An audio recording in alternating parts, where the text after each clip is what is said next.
নমস্কার, আমি আপনাদের বিচিত্রা দিদি। চলে এসেছি আপনাদের ছেলেবেলাটা বা শৈশবটা ফিরিয়ে দিতে। কেমন হয় যদি আবার আমরা এই বয়সে শৈশবটা খুঁজে পাই? ছোটবেলায় মা, ঠাকুমা, দিদিমাদের কাছ থেকে অনেক রূপকথার গল্প আমরা শুনেছি। সেই সব গল্পগুলো যখন একা থাকি মাঝে মাঝে মনে পড়ে যায়, তখন কেমন যেন নস্টালজিক হয়ে পড়ি। ইচ্ছা করে আবার সেই গল্পগুলো শুনি, কিন্তু এখন তো তারা আর কেউ নেই, কে বলবে? তাই আমি আজ একটা নতুন প্রয়াস শুরু করি। সেটি হলো দেশ বিদেশের রূপকথার গল্প বলা। চলুন আমরা আবার ছেলেবেলাটাকে খুঁজে নিই। আজ আমি যে গল্পটি বলবো প্রাচীন মিশরীয় একটি গল্প, যেটি প্রায় ৬,০০০ বছর আগেকার পুরানো একটি গল্প। গল্পটির নাম দিয়েছি ফেরাওর স্বপ্ন। তো এক রাতে মিশরের ফেরাও এক স্বপ্ন দেখলেন। উনি স্বপ্নে দেখলেন যে উনি নীল নদের তীরে বসে আছেন। হঠাৎ নদী থেকে ৭টা মোটা গরু উঠে এলো। গরুগুলো নদের তীরের সবুজ কচি ঘাস খেতে লাগলো। তারপর ফেরাও দেখলেন ৭টা রোগা হাড় চিরচিরে গরু নদ থেকে উঠে ওই ৭টা গরুকে খেয়ে ফেলল। ঘুম ভেঙে উঠে বসে ফেরাও ভাবতে লাগলেন, এ অদ্ভুত স্বপ্নের অর্থ কি হতে পারে? ফেরাওয়ের মনে হতে লাগলো অবশ্যই এর অর্থ জানা দরকার, কারণ স্বপ্নের মাধ্যমেই অনেক সময় জানা যায় যে ভবিষ্যতে কি ঘটতে চলেছে। ফেরাও দেশের সব পণ্ডিতদের ডেকে পাঠালেন। তারপর তাদেরকে তার সব অদ্ভুত স্বপ্নের কথা বললেন, কিন্তু কেউই এই স্বপ্নের সঠিক অর্থ বলতে পারল না। ফেরাও সিংহাসনে বসে বসে ভাবতে লাগলেন।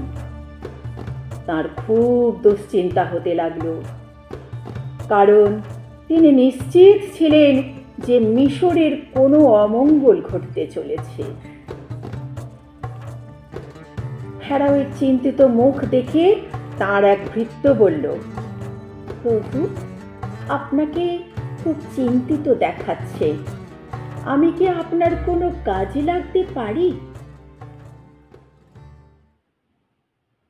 ফেরাও বললেন, আমি এক আশ্চর্য স্বপ্ন দেখেছি, কিন্তু কেউই তার অর্থ বলতে পারছে না।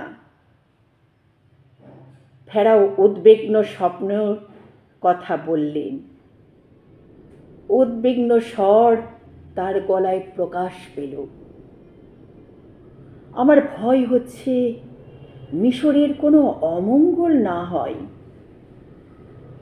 ভৃত্য বলল, আমি যোসেফ নামে একজন হিব্রুকে চিনি, সব কিছু সম্পর্কে ওর খুব জ্ঞান, ও আপনার স্বপ্নের অর্থ নিশ্চয়ই বলতে পারবে।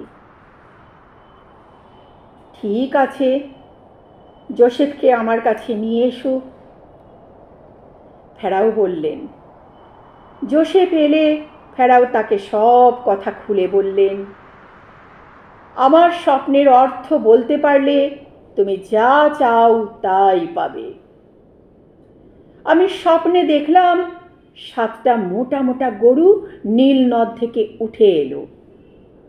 তারপর দেখলাম নীল নদ থেকে আবার ৭টা রুগ্ন গরু উঠে এসে মোটা গরুগুলোকে খেয়ে ফেলল। আমার সব পণ্ডিতদের আমি এই স্বপ্নটা বলেছি, কিন্তু কেউ এর ব্যাখ্যা দিতে পারেনি।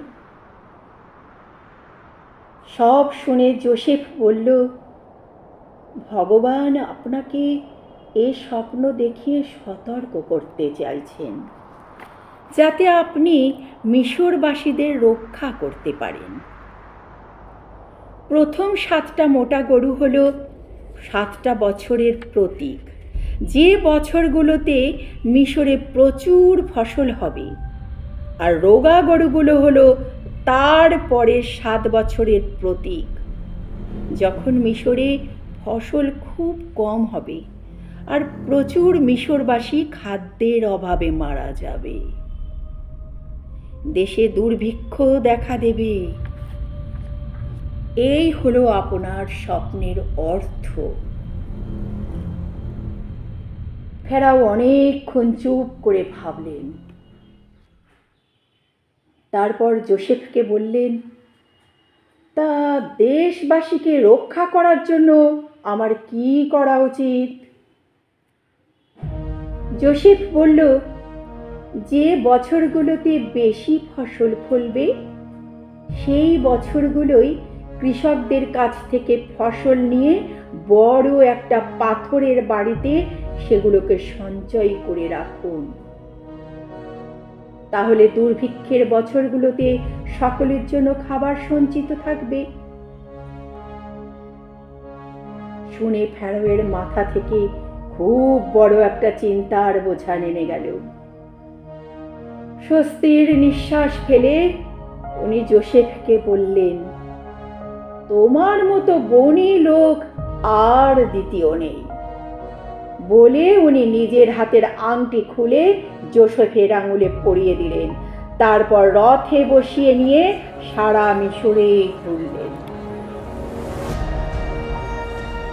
যোসেফ ও ফেরাওয়ের ভৃত্যরা মিলে কৃষকদের কাছ থেকে ফসল এনে পাথরের বাড়িতে সঞ্চয় করে রাখতে লাগলো।